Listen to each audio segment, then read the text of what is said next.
Hi, it's Chris Barrow here, and I'd like to welcome you to this week's video blog. Now, you know that over the last few days we've been talking about the subject of branding, of marketing, and with particular reference to social media marketing as well. I'm down in London at the moment. We've got a mastermind meeting tomorrow, Thursday, and in fact just had lunch and a meeting with my graphic designer Kathy Johnson.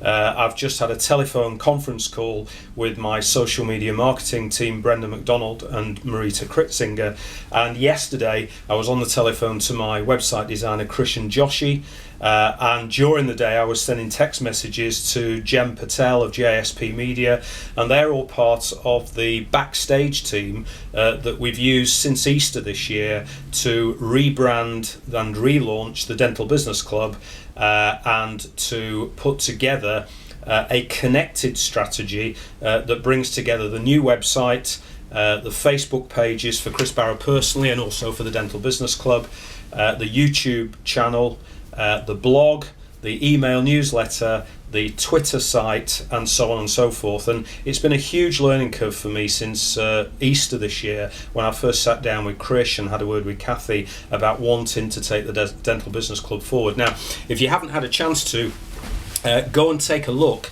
at the Dental Business Club website.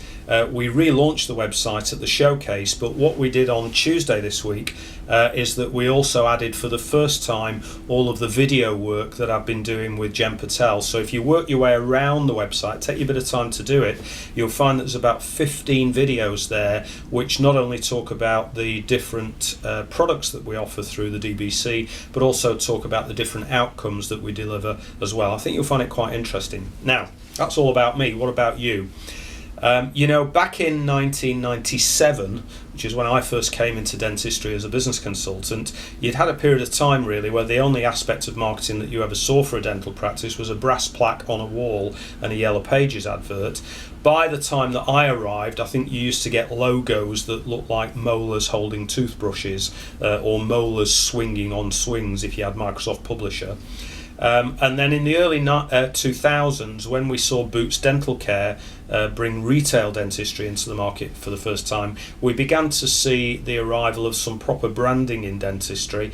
Then, of course, there was the explosion of the internet and the creation of websites as online brochures for dental practices.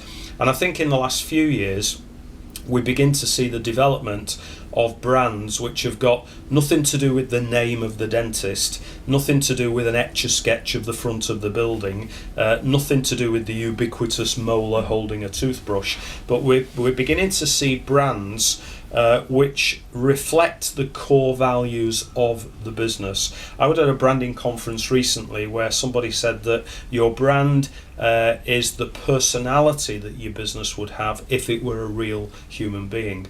And I think that the demographics who are still buying dentistry, high value dentistry, the 25 to 35s, male and female, the 35 to 50s, desperate housewives, yummy mummies, and the over 50s, the affluent over 50s, when they're doing their retail research at the moment, they're not looking for letters after your name, they're not looking for a list of the very latest clinical equipment, they are actually looking at your brand, and that brand is personified initially on your website and then perhaps through any literature that you send through subsequent to an initial contact.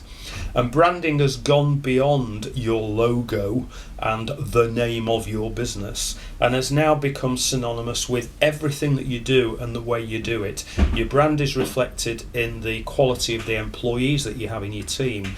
Your brand is reflected in the way in which the physical environment is decorated.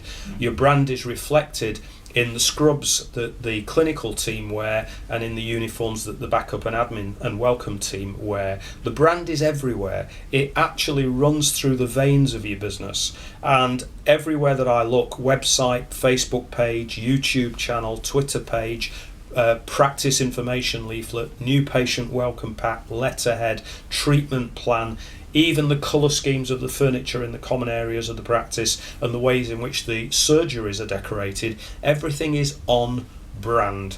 And if you want to read what I think has become probably the most significant book on this subject, take a look at Seth Godin's book Tribes, and that will tell you how consumer groups and demographic groups are naturally attracted towards very strong brands. Once you've created that brand, you can then move that into your online marketing, and you can move it into your direct marketing, and finally you can move it into the relationship marketing that you do with your existing patients.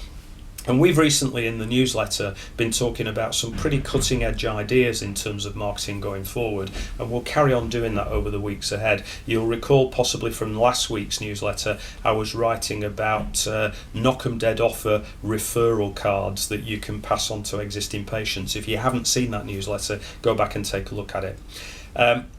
There's a recession on.